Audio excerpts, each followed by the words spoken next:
Good morning, friends. Thank you for coming out on this Thanksgiving weekend. It's great to see you. And thank you for your continuing support and participation in the Grand Sweep. We just have a few more weeks to go. It's very exciting. Be sure and mark your calendar for our final event, which will be Sunday, January 12th, 2025. We will have a morning session at 9:15. Bishop Joe Pennell will be preaching at the 10:30 service, and then there'll be a luncheon and celebration afterward. So be watching for reservations for that special event. Haran is going to come and lead us in our hymn this morning. Please stand as you are able and sing together hymn number 600, Wonderful Words of Life.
Teachers, be sure you get your class roll. If you didn't pick up your clipboards, they're right back there. And also remember, it's not too early to do your planning for 2025. So we'd like to have your curriculum orders in by December 15. All right, Reverend Ward, your turn. Thank you. Let us pray. We thank you, O Holy One, for your presence in this place this morning. And we thank you for your servant, Dr. Amy Jill Levine. Speak through her now to us, we pray. Amen.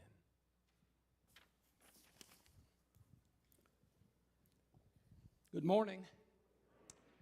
Amy Jill Levine is the Rabbi Stanley M. Kessler Distinguished Professor of New Testament and Jewish Studies, Hartford International University of Religion and Peace. University Professor of New Testament and Jewish Studies Emerita, Mary Jane Wortham Professor of Jewish Studies Emerita, Professor of New Testament Studies Emerita, Vanderbilt University. She's in great demand as a scholar, author, and speaker here in the United States, but that's true of other places in the world.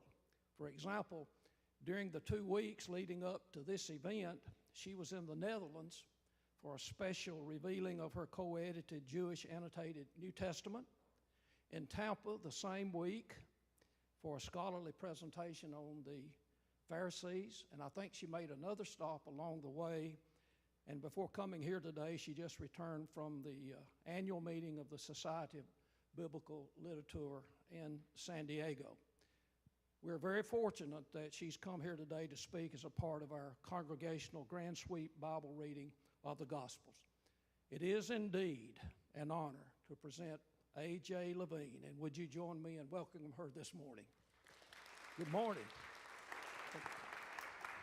Good. Thank you. Hi, can you hear me okay? My job is to take 30 minutes and introduce 4 Gospels. This is hard because it means trying to condense everything. So what I've got a PowerPoint, your church has it. This is your church's version of this. So if you want to go back and look at this material, you are welcome to do that. If anyone has any questions, you are welcome to email me. Although I retired from Vanderbilt in 2021, my Vanderbilt email still works, so you can get me there. And if you do Facebook, I have a Facebook page. You can get me there as well. I do not know how Facebook works. I have deliberately not learned how Facebook works because I have friends who haven't come out of Facebook since, but my daughter manages my page, so if something comes in, she writes to me once a week. So the point is, I want you to feel like I am a friend of this congregation. I've been here a number of times. You have always made me feel extremely welcome. So if I can be of any help to any of you, I would be happy to do that, okay? When we're looking at the Gospels, first point, and this is the point with any sort of biblical study, you don't have to be a biblical scholar to get something out of reading the Gospels. So don't let all the scholarship intimidate. The best way of starting is simply to open the text and say, what does this text mean to me? At this point, you're ahead of the curve because you can't get it wrong, right? If it means something to you, that's great, but you're already engaged. After that, figure out what confuses you, for what would you want more information, and then take the next step and go to a Bible study and say, what does this text mean to you or to you? And then you can bring in the scholarship. So you're going from strength to strength. If a Bible scholar says one thing, I will guarantee you some other Bible scholar will say exactly the opposite. Right? In heaven, we'll get all this figured out, but I can wait. So what I try to do in my own studies is to say, what does this text mean to me as a Bible scholar, as an historian? What is the New Testament is written in Greek. So what are the different ways that the Greek can be understood? And how is it as we go through the Gospels, because we're looking at Gospels today, how is it that we're getting the same story told very, very different ways? Why is it that in Matthew we have these 3, we're not even sure there are 3, you've heard of the Magi, right? They're there. They're the ones who dress up nicely, right? So they look better than the shepherds, but on the whole, they're doing well. Why is it that Matthew gives us Magi and Luke gives us shepherds? What's going on with these different stories? Why is the crucifixion told 4 different ways? What is the gospel author trying to tell the gospel's original audience about Jesus, about what it means to be a follower of Jesus, what it means to be a disciple? And the church, because the church very often does smart things, not always, but very often the church does smart things. It gives us 4 Gospels, as if to say that the story of Jesus, the story of this person proclaimed to be the Messiah, is too big a story to be told only in one way. Similarly, in the Old Testament, to use Christian terminology, we have 2 different creation stories, one in Genesis 1 and another in Genesis 2 or 3, because the stories are simply too big. Moreover, if we're talking about biographies, which is basically what the Gospels are, they're Greek biographies. Whenever a biographer tells a story, the biographer will pick up what the biographer thinks is important. And in our own lives, we find the same thing. So we might be identified as a parent, or as a teacher, or as a doctor, or as a neighbor, or as clergy. And people will tell stories about other people differently depending upon where we stand in that perspective. The 4 Gospels also tell us that once we think we've got a handle on Jesus, we don't. Because there could have been 5 Gospels, or 6, or 7, and there were a bunch more in antiquity. They can only tell part of the story. Our job is to fill in the rest. So in reading the Gospels, it helps to know what the basic agenda, as best as we can determine it, of the individual Gospels are. See if this works. Oh, miracle! All right, so I don't fully trust technology, so thank you people back there. We're starting with Mark, although Matthew comes first in the canon.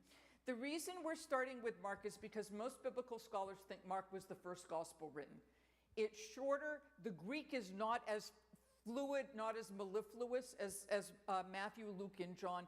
And it looks like Matthew and Luke in particular have put in corrections to Mark, Gesundheit. For example, Mark doesn't have a Christmas story, and Matthew and Luke are saying, wait, we need some sort of nativity here. Mark doesn't have any resurrection appearances. The earliest versions of the Gospel of Mark that we have end with a bunch of women fleeing from the empty tomb. And the last verse in Mark chapter 16, verse 8 is, they said nothing to anyone because they were afraid.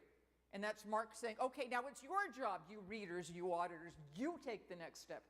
So we're starting with Mark. It is the first gospel, probably the first gospel. It's the shortest. It's only 16 chapters. If you wanted to read Mark out loud, you could do it in about 45 minutes, reading slowly and carefully. No nativity stories or resurrection, as you can see up there. Mark has something, it's a literary motif called the messianic secret. And Matthew and Luke pick it up and John doesn't. But in Mark, very often after Jesus does a miracle, and you'd think miracles, that's great advertising, right? If you just get up on a street and say, a sower went out to sow, nobody cares. But if you heal somebody, people are going to come, right? So Jesus does a miracle and then says, don't tell anybody. Jesus proclaims his own messianic identity and says, but don't tell anybody. As if to say, the secret, first of all, cannot be constrained. The word's going to get out anyway, right? Somebody does a miraculous healing, you're going to find out even if Jesus says no. So even if people are trying to pull this back, what may be the case in Mark, and here's the problem, is we don't have Mark to ask.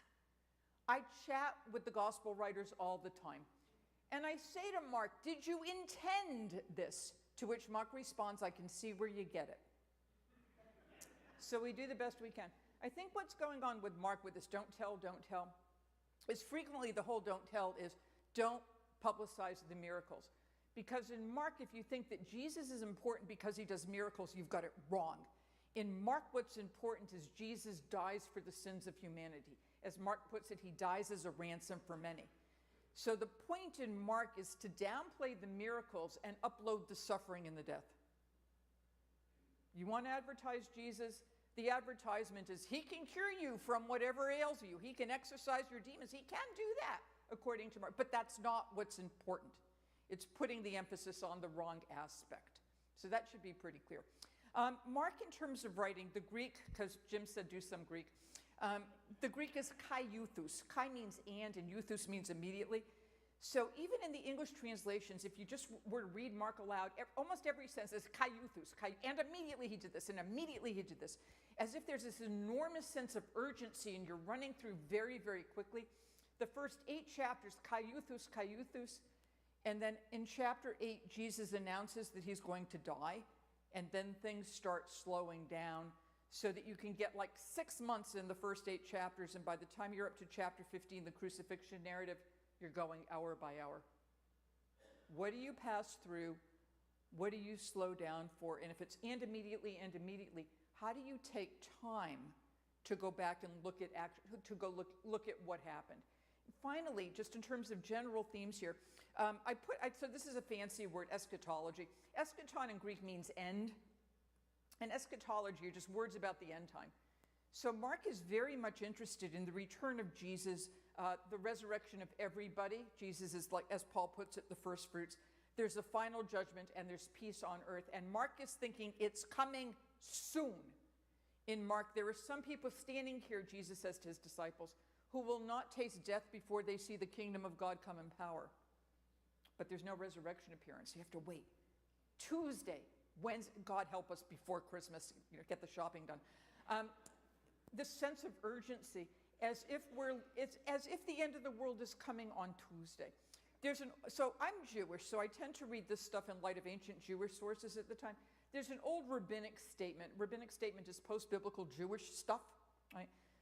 Where one rabbi says, repent one day before you die.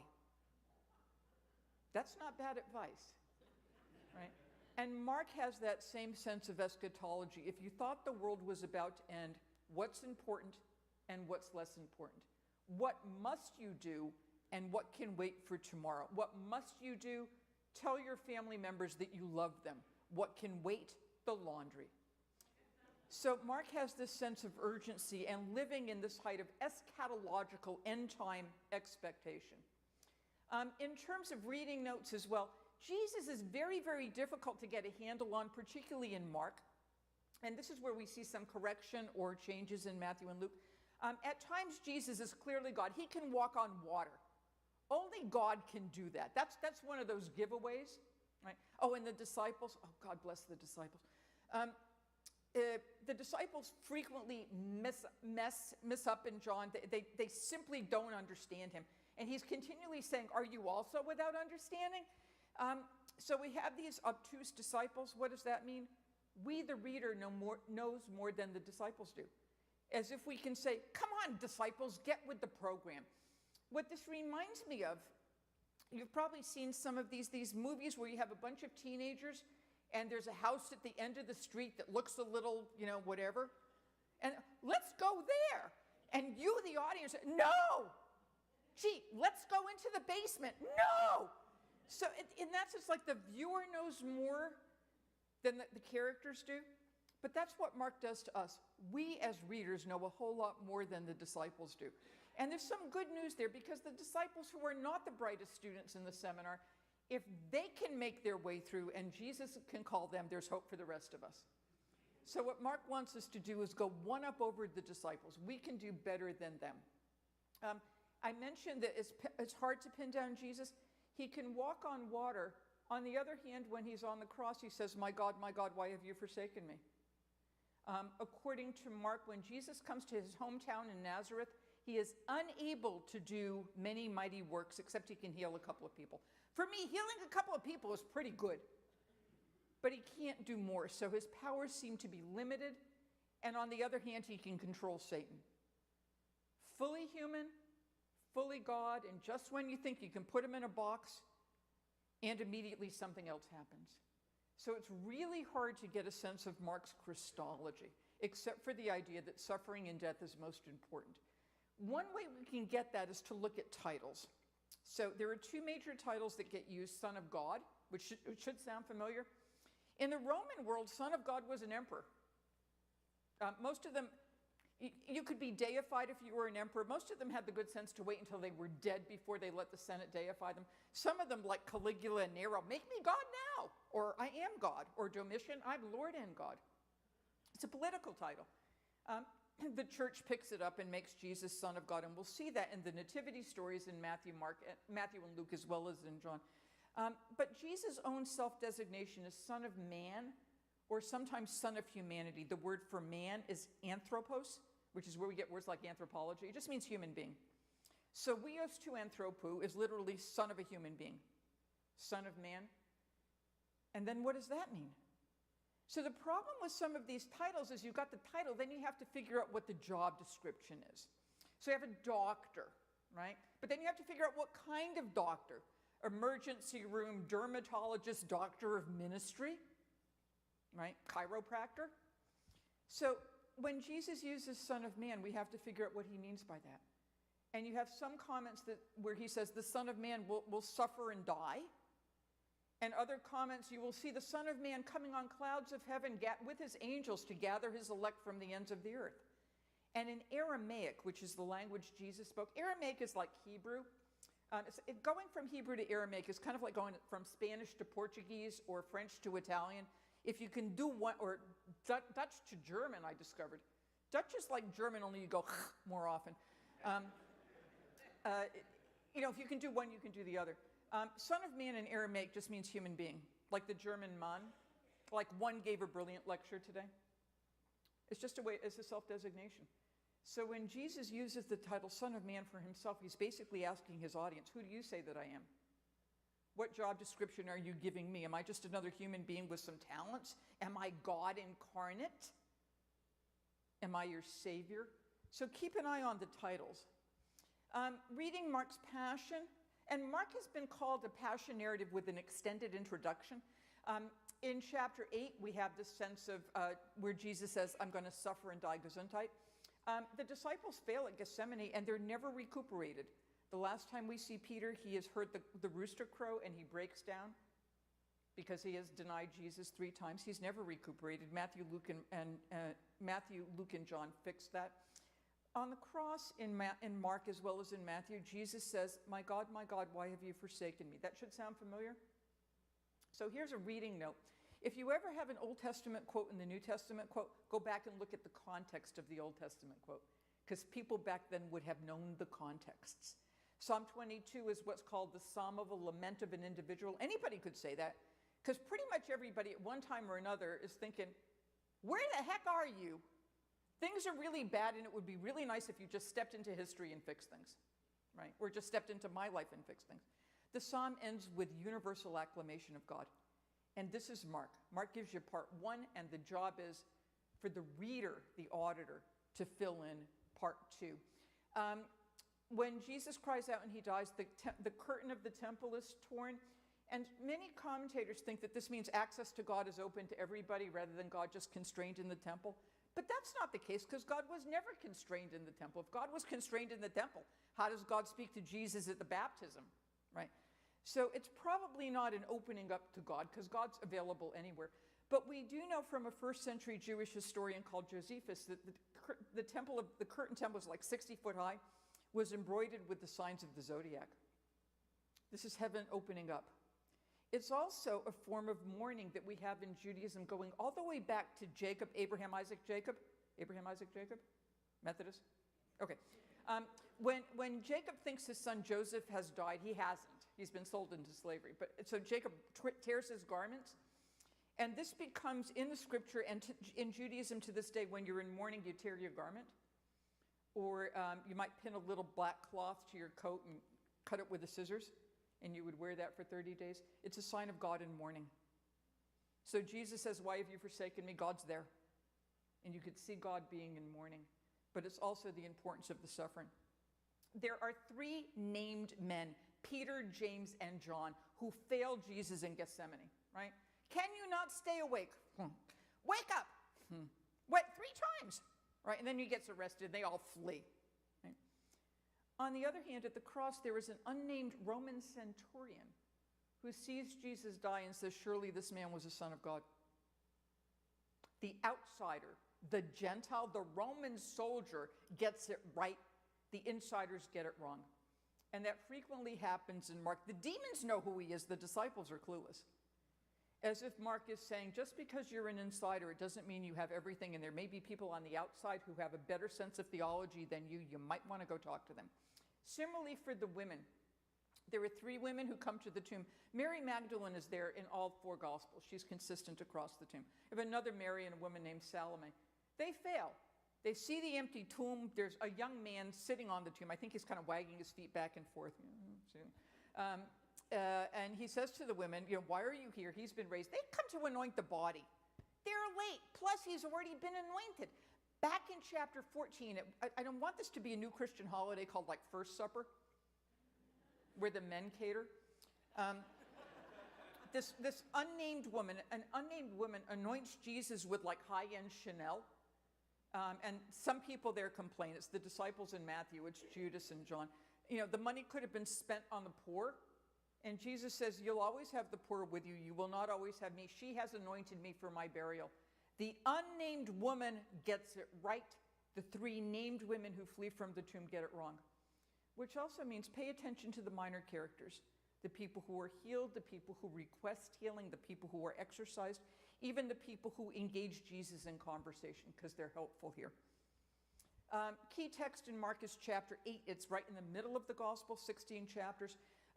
We first have a 2-stage healing, and you can just take a look at this, where there's a fellow who's blind, and Jesus attempts to cure him. And this is like that, what, you can't get it right the first time? It's kind of like going twice for cataract surgery. So he tries to heal this man, and he says, "Can you see anything?" And the guy says, I see people, but they look like trees walking, which means he was not congenitally blind, right? And Jesus has to heal him again, as if to say, you have the first part of the story, you have to look again. And then we immediately go to what's called Peter's confession at Caesarea Philippi, where Jesus says, what's the word on the street? What do people say about me? And the disciples say, "Oh, you might be a prophet, you might be John the Baptist raised from the dead, some sort of reincarnation, whatever."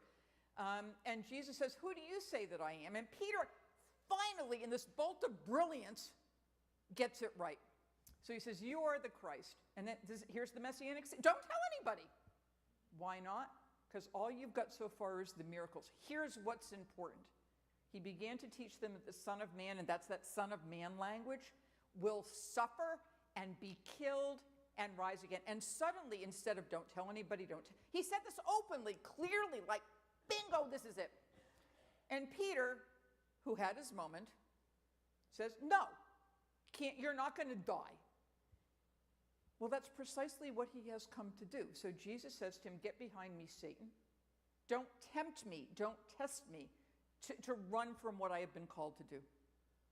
And then we march pretty much fully to the cross. That's Mark. This is Matthew. How are we doing on time? I should look at my watch. Oh, go quickly.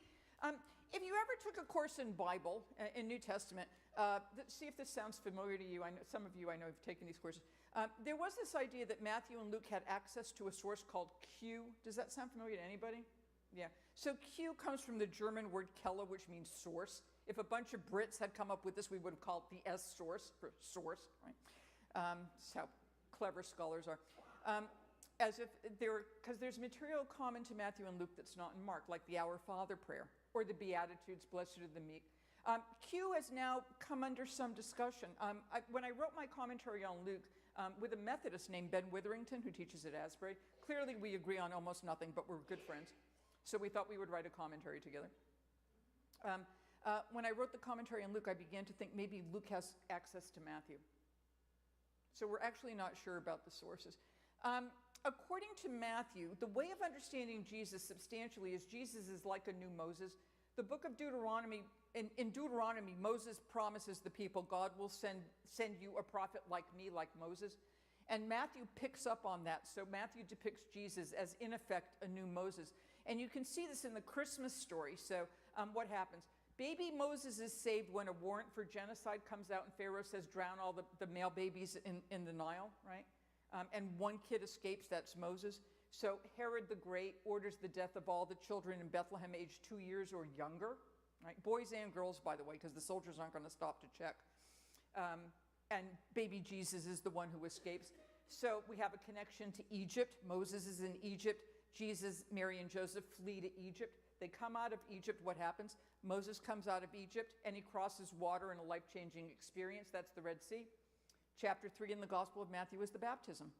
You enter the water, you come out of the water. And then what happens? The children of Israel go out into the wilderness for 40 years where they are tested, and they screw up. Golden calf, not one of our better moments. Jesus goes out into the wilderness. He's tempted by Satan. He passes every single test. And he passes those tests by quoting the book of Deuteronomy. When in doubt, quote Deuteronomy. Satan will quote the Psalms. Any bridge players here? Deuteronomy always trumps the Psalms. Okay? And then what happens? He goes up on a mountain. He delivers a law. As if he's Moses going up Mount Sinai. So Matthew is running this new Moses idea. Luke much less. When Matthew gives the Sermon on the Mount, Luke gives what scholars call the Sermon on the Plain. Plain, not Plane. If it's students get that one wrong. But it's basically the same material. Matthew is divided into 5 teaching discourses. Matthew's like a driver's ed manual for the church, right? Jesus' greatest hit, Sermon on the Mount, chapters 5 through 7. How to run a mission, chapter 10. Bunch of parables, chapter 13. How to run a church, chapter 18. End of the world stuff, eschatology, 24 and 25. Interspersed with Christmas, Passion, Easter, and controversy stories and miracles. So you can actually find your way around Matthew really, really well. Matthew is very interested in Torah, the scriptures of Israel. So you might have heard the expression, the antitheses. These are the statements that begin, you have heard it said to people of old something, and I say to you, you have heard it said to people of old, you shall not murder, but I say to you, do not be angry with a brother or sister. Right? The Greek word here, usually translated but, is just de. It's a conjunction. It can mean but, it can mean and, it can mean moreover.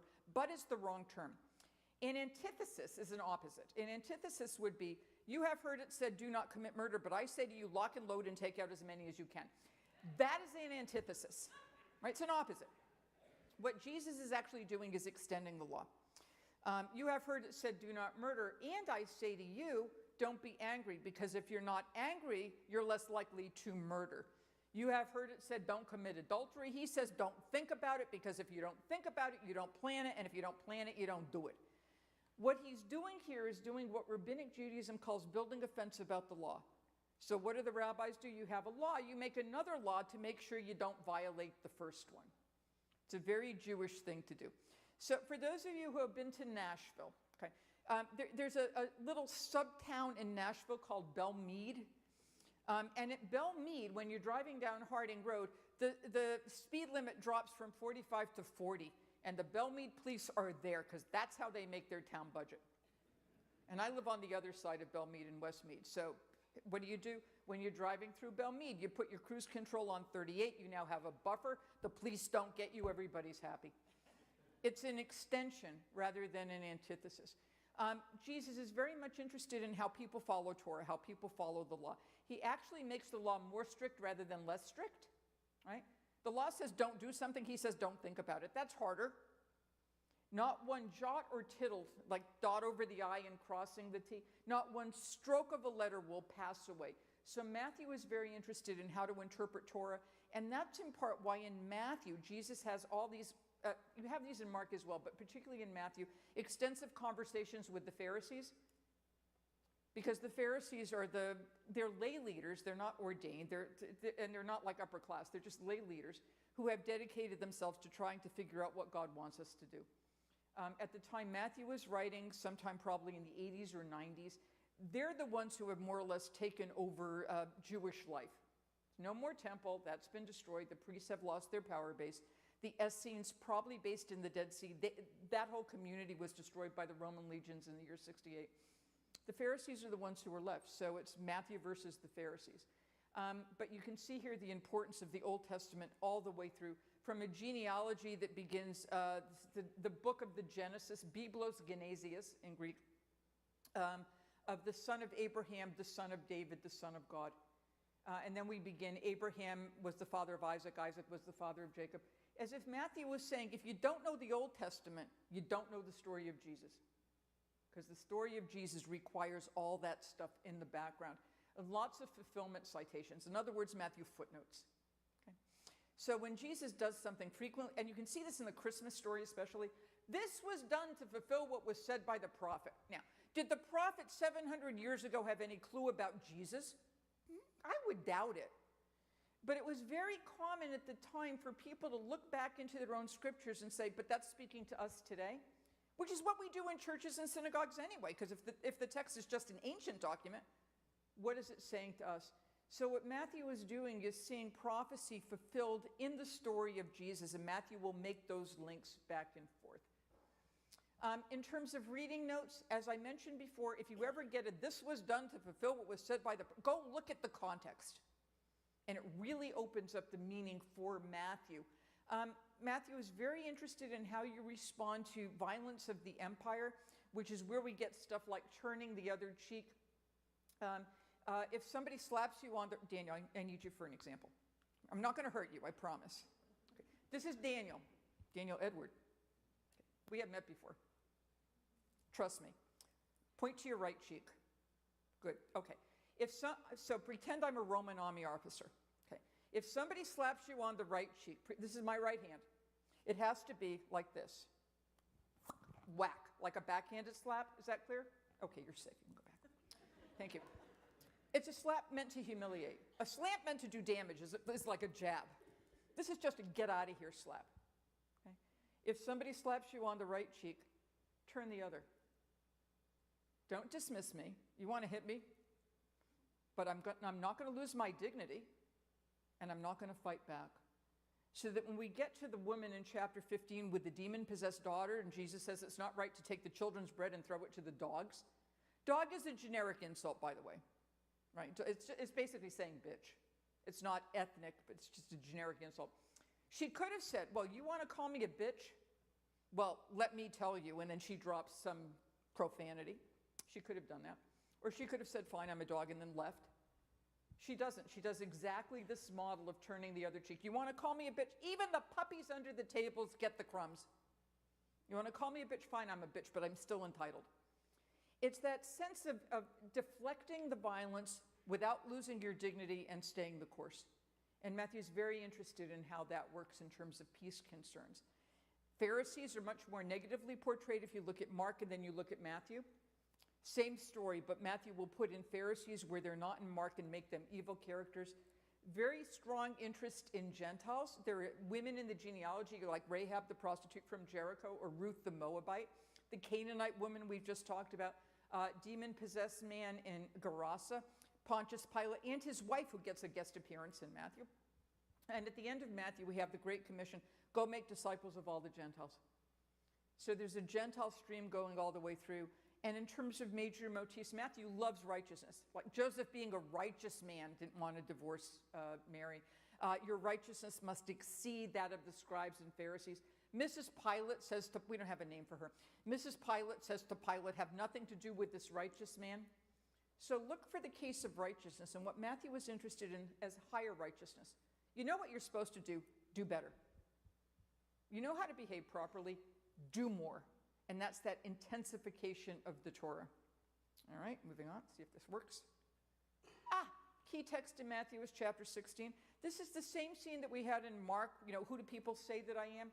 But in Matthew, after Peter gets the right answer, good, and we do have the get behind me Satan, but we have this little mark in Matthew here where Jesus says, blessed are you, Simon, son of Jonah, right? Peter is a nickname. You didn't get this on your own. Because Matthew realizes that study is not going to get you to Jesus. Getting to Jesus is not a matter of intellect. It's not a matter of what you read. It's a matter of revelation, right? You know it in your heart rather than in your head. Then the intellect comes in because then you can study a little bit more. You are Peter, Petros in Greek, and on this rock, Petra, like petrified. Okay. You are Peter, and on this rock I will build my church, and you get the keys of the kingdom.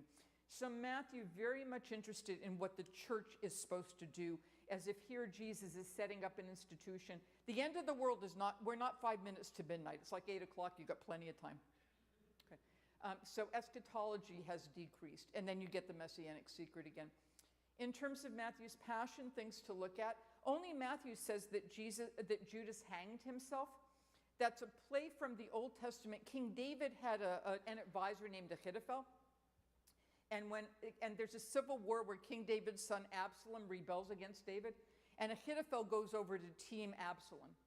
And when he realizes that Absalom is going to lose the war, he goes home, he puts his affairs in order, and he hangs himself. So just as the original betrayer of King David hanged himself, so the new betrayer of the son of David hanged himself. Again, the more you know about the Old Testament, the more interesting Matthew becomes. Only in Matthew does Pontius Pilate wash his hands and says, I am innocent of this man's blood, see to it yourselves. And all the people, the Greek is paulos, everybody said, his blood be on us and on our children. It's 27:25 in Matthew. It's only in Matthew, and it's because of that verse that people got the idea of this perpetual blood guilt that Jews for all times in all places were guilty for the death of Jesus. Okay? That kind of ends in 1965 with something called Vatican II. But it's still out there. People have accused me personally. My sense is I'm old, but I wasn't there. The women at the tomb do not fail. They do not run away. There are 2 women at the tomb. They get an appearance of Jesus who commissions them to go tell the disciples. So a much different story. 2 angels, by the way, instead of a young guy.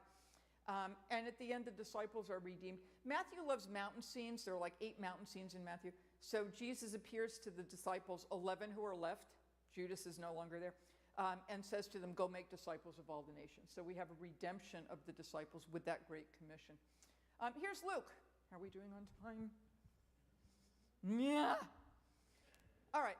The nativity story. Luke begins with the conception or birth of John the Baptist, which is great. Because it starts out with John the Baptist's parents. They are an elderly, infertile Jewish couple. If you know your Old Testament, anytime you have an elderly, infertile Jewish couple, within 4 verses, she's pregnant. So, this is playing on what we've seen in Old Testament material before. And then the angel Gabriel appears to Mary. This is only in the Gospel of Luke. I am, behold, the handmaiden of the Lord, and everybody sings beautiful hymns, spontaneous poetry recital. It's gorgeous. Only in Luke do we have the census. There was no universal census under Rome, by the way. But what Luke is very much interested in is the relationship between Jesus' followers and Rome. To say to Romans, we are not rebels. We are peaceful people, and we are going to be obedient to what the government wants. So Joseph and very pregnant Mary make the trip from Galilee in the north to Jerusalem in the south, to Bethlehem, the city of David. Okay. In Luke, Mary gives birth to Jesus. There's no room at the inn. It doesn't mean anything about ritual purity. It doesn't mean anything about stingy innkeepers, because there's no innkeeper in the story. There's no room to have a baby. All right. If you've ever had a baby, some of you probably have, okay, it takes some space. And generally, you don't want a bunch of people carrying glasses of beer wandering around and going, oh, that looks interesting. So they're in a guest house. The room it's the same, like the upper room, not the one in Nashville, right? The upper room where they have the Last Supper. It's the same word in Greek, kataluma. So they just need some privacy. She puts him in a manger. Why? Well, a manger is a feeding trough. Think French manger, to eat. Mangia in Italian. Where else do you put the person who's bread of the world? You put him in a feeding trough. It's a pun, and everybody misses it. So pay attention to these minor aspects, because there's going to be something more coming along. We also have the circumcisions of both John the Baptist and Jesus, and then Jesus' presentation in the temple to an elderly couple named Anna and Simeon, who would have gotten pregnant, except they're not married. Luke has most of the really good parables, like the Good Samaritan and the prodigal son. Luke will frequently, by the way, editorialize the parables and tell us what they mean. It doesn't mean we're limited to those interpretations. So the parable of the widow and the judge, Luke says this means pray always and not lose heart. Fine. I think it means if you think you've got a legitimate court case, you just keep going and going and going and demanding what you need. So we can stick with Luke's interpretation, but we don't have to. Luke is one volume of two. So Acts of the Apostles is Luke the sequel. And you can see common themes moving from the gospel into Acts. The key text in Luke is the synagogue sermon in chapter 4, where Jesus comes into the synagogue, as is his custom. He's a Jew. On Sabbath, you go to the synagogue. They hand him the scroll of Isaiah, which is huge, by the way. We have one from Qumran, the Dead Sea Scrolls. We actually have a first century scroll of Isaiah. They're enormous. And he finds the place where it is written that, it's basically Isaiah 61, but it's not a direct quote. And we have the quote here, to bring good news to the poor. The word for good news in Greek is euangelion. EU like euphemism or eulogy, and angelos like angel. Good news, good message. Euangelion comes into English as gospel. So in effect, he has been appointed to bring the gospel. What's the good news? And all the gospel writers are saying, you read the text and you figure out what the good news is. If the good news is only Jesus died for the sins of humanity, then you don't need all this other stuff. You can just do the cross. So the good news has to be the teaching also, and the infancy stories also. It's all of it. Reading Luke's Passion, only do the daughters of Jerusalem show up in Luke. Luke likes to tell stories about women. Lots of women in Luke. I used to think Luke was great on women, and then I wrote a commentary. Now I wouldn't date him. Because other than the first two chapters, the infancy material, women are basically there as, to support the church. I want them to say more, so I'm not happy with Luke on women. You can make up your own mind on that. The centurion at the cross, instead of saying, as he does in Matthew and Mark, surely this man was a son of God, surely this man was righteous, dikaios. It's a Matthean term, but it shows up in Luke. Only in Luke do you get the two thieves, right? Where Jesus says to one, today you will be with me in paradise. Only in Luke do you get, Father, forgive them. This also shows up in the book of Acts, Stephen's speech in Acts chapter 7. And only in Luke do you have the story of the two on the road to Emmaus. So this is Luke. How do you understand who Jesus is? Well, Jesus and these guys, it's a 6-mile trek, so it's like 6 miles of Bible study. And he's pointing out, and it might be a man and a woman on the road to Emmaus. It's Clopas and somebody. I think Clopas and Mrs. Clopas. And he shows to them from the Old Testament how all this stuff was predicted. They had no clue, because nobody was expecting a suffering and dying Messiah. But how do they recognize him? In the breaking of bread. And this is Luke saying, how do you understand truly who the Christ is? It's in the breaking of bread, which has to do with the Last Supper, which has to do with sacrifice. It's not the miracles. It's in the breaking of bread, in a sense of what we might call communion. Reading notes, As it's been said, Luke speaks often about economics, but he's not consistent on what he says. So if you're very, very wealthy, Luke should make you nervous, just a hint. Is he restrictive of women or is he egalitarian? I've given you some of these women, frequently showing up in pairs, by the way, like Mary and Elizabeth, or Mary and Martha, who in Luke never speak, and John, they're best friends. And the delay of the eschaton. Because the book of Acts is not interested in the return of Jesus. At the beginning of Acts, Jesus ascends. You can see this at the end of the gospel as well. And the angels say to the disciples, "Men of Galilee, why are you looking up there? Go forward, look out. Go run a mission, go build a church. Forget about, he'll come when he comes back, not your worry." So it's a decrease in eschatology. Here's John. Oh, my goodness. 3 minutes, Gospel of John. This is hard. John doesn't have a Christmas story, but you have, in the beginning was the Word, and the Word was with God, and the Word was God. And the word in Greek is logos, like biology or whatever. It's also in Aramaic a circumlocution for the name of God. Because you don't want to go around saying God, God, God, God, because the name of God is holy. So one way Jews had of referring to God, the Word. Why? Because God creates by word. And God said, "Let there be light." 7 signs in the Gospel of John. Matthew, Mark, and Luke talk about miracles. The Greek term for miracles, dynamis, is where we get words like dynamite, like we're dynamic. 7 signs, say Maya. If you ever studied English, semiotics, signs. They point to something beyond themselves. So when you look at the signs, figure out, well, that's nice, but what does it point to? If Jesus turns water into wine, what does that say about the abundance of life? What does it say about the idea of the messianic banquet, according to Isaiah, where there's rivers of wine, or for Methodist grape juice if you prefer, but it's really wine. The feeding of the 5,000, the only miracle in all 4 Gospels. It's the only one. But look at the signs, because they will tell you something about what's going on. Key terms that right at the beginning. In the beginning sends you back to the book of Genesis and Arche. Word is going to be a major term. Light, life, truth, flesh, glory. Right at the beginning, it's like a drumbeat. These are themes that you'll see all the way through. And John builds one upon the other. The Gospels were originally written to be heard at one sitting, like going to a movie. They didn't know from lectionaries, right? That you just read the whole thing through, and then you came back and you heard the whole thing, and you'd hear it, because most people are illiterate. So you'd hear it again, and then you'd think, oh, I heard this before, but now I see it differently. Because when you go back and do it a second time, you pick up stuff you didn't see the first time. And sometimes we are completely amazed. There was a movie that came out a number of years ago called Usual Suspects with Kevin Spacey. Does anybody know this movie? And in the very last scene, it's like, oh! And you go back to the beginning and everything has changed. John's kind of like that. You read to the end, now you know what's going on, now you can pick up the clues all the way through. Reading notes, John changes us linguistically. So instead of just thinking about running water, think about living water. When the faucet goes on, or even when the toilet flushes, anything can be more than what it seems to be. The word for wind is the same word as the word for spirit, so you feel a draft, like in the women's room.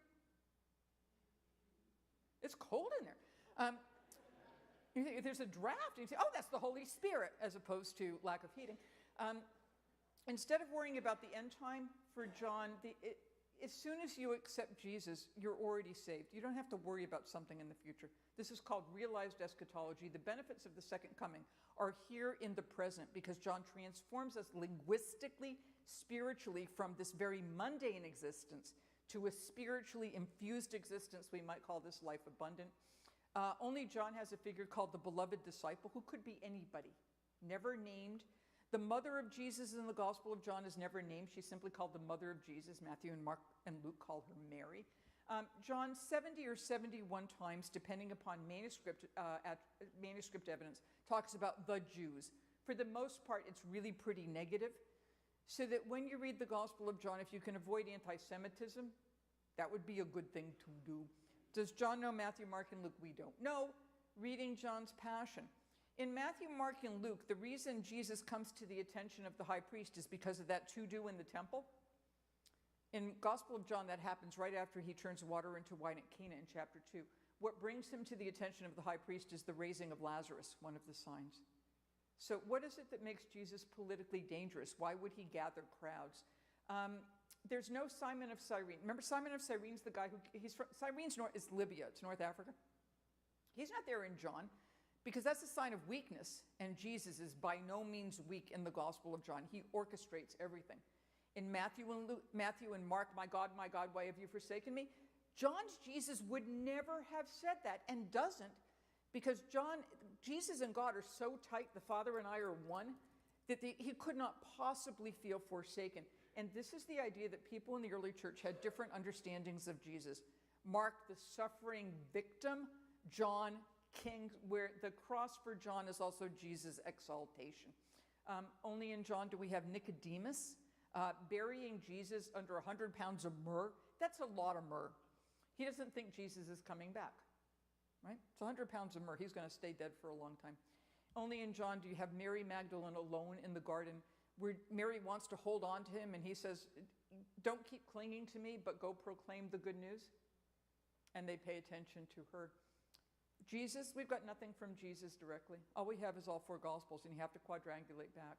It's like trying to construct somebody's biography by reading, somebody's going to make up your life story, so your dentist, your next door neighbor, the person who cuts your hair, and your son.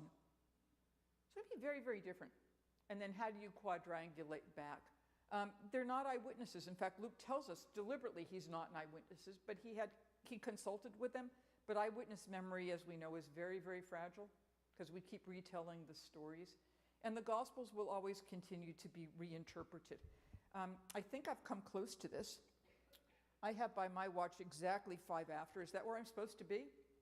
So we have what? I have 5 because I have to have Q&A. All right. I'm good. So 5 minutes, people. Questions, concerns, follow-up? Please.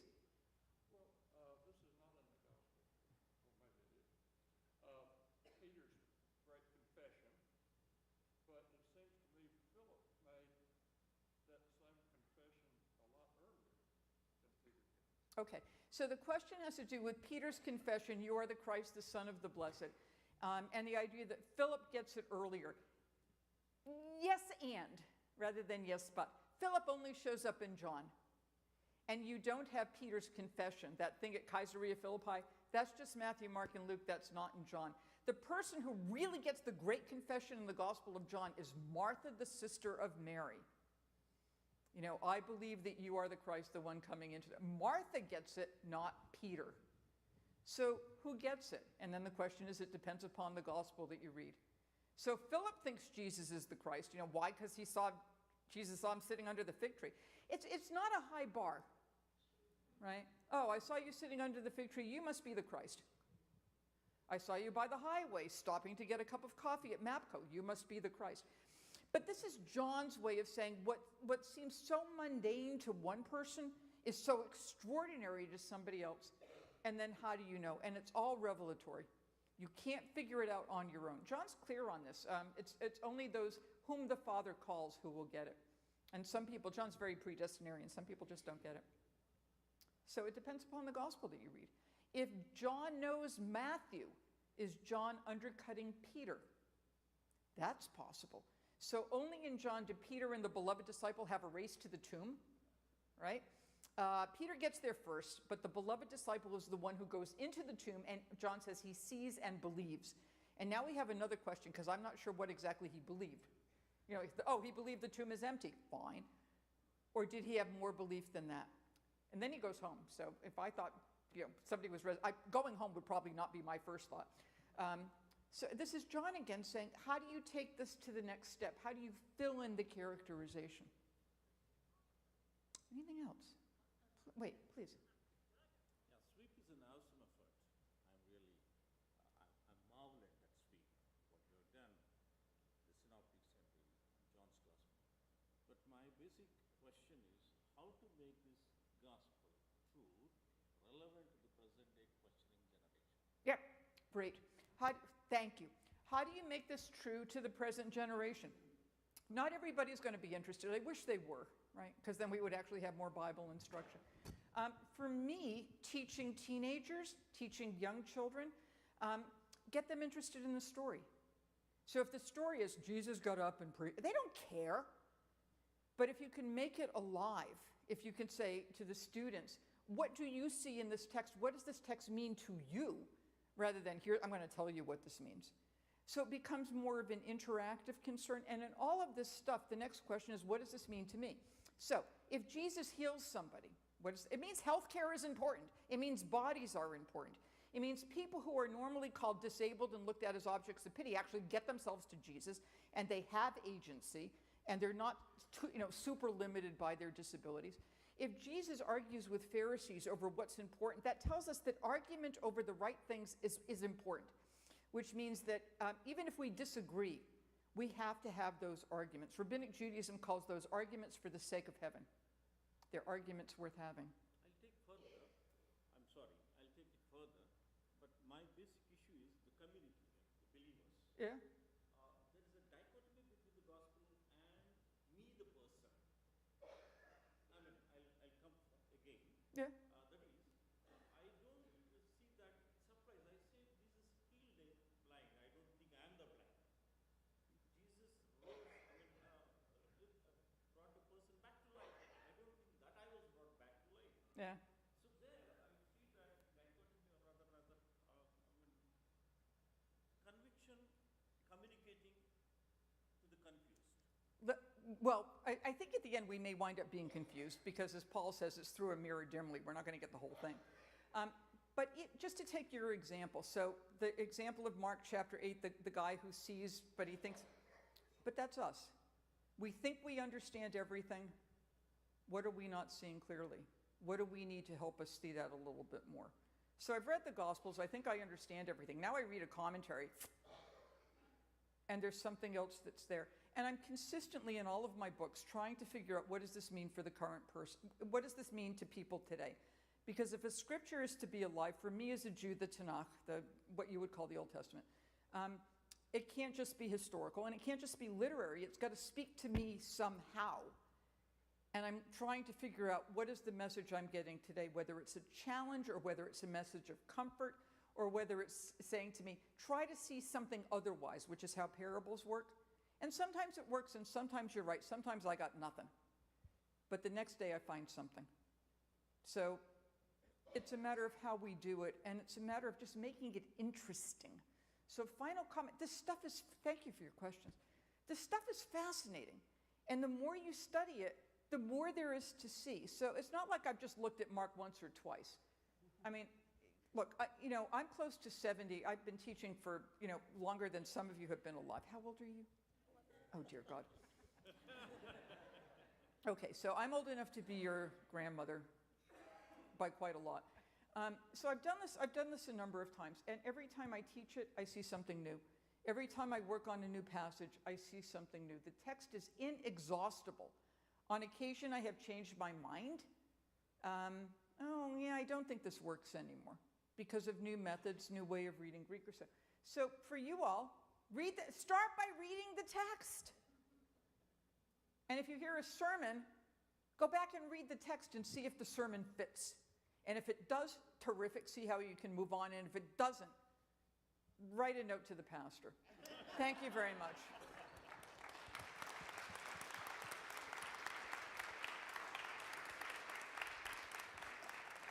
So this is the perfect lead-in for my announcement. We have had such an exciting year. I can't tell you how many people have come to me and said what a great blessing this has been to them to read straight through the Bible and to share that reading among our community, our faith community. I'm thankful for your faithfulness to this endeavor, and I look forward to celebrating its completion in January, and we're going to finish strong. We've spent 38 weeks in the Old Testament slogging through the stories of wars and kings and broken covenants and laments, waiting for the coming of the Messiah. It was a momentous accomplishment to finally finish the Old Testament and reach the New. We reached the Gospels that we are much more familiar with and that have give us so much more meaning. And then we only spent 5 weeks racing through the Gospels. Only 5 lessons reading these wonderful texts that AJ was talking about, teaching us about who Christ is to us. So we're going to remedy that in 2025. I'm very pleased to announce that next year we'll be offering 4 8-week studies on one on each gospel that will allow us a little more time to savor and to digest what the gospels mean to us. These studies will be called Books of Faith, and they will include Matthew in February and March, Mark in April and May, Luke in August and September, and John in October and November. Each of these will have its own little study book and will give us an opportunity to just read a few chapters a week, not a day, but really focus on them. And then we will be moving forward with the Gospels. We're going to also offer one grand sweep class for some of our new members and others who did not participate. And so if you'd like to be a part of that, let me know. Both of those classes, the times and the meetings will be determined by your interest. And we'd also love for some of our grand sweep persons to serve as leaders if they'd like. There are sign-ups in the hall as you leave for both of those. So let me know what your interest is in moving forward. And again, thank you for your perseverance and your faithfulness. I have a couple of words of appreciation. First of all, let's thank Reverend Touchton for putting all this together for us. Martha always do a great job. Secondly, we want to thank John and Linda Hembry. They are escorts for Amy Jill this morning. Would you all express thanks to them, please? And Amy Jill will be out in the foyer and spend some time with you there. So let's express our appreciation to her for a great job this morning. God bless you. I see Tommy back there this morning, and I know he would want you back in here at 10:30, okay? Go in peace. God bless you.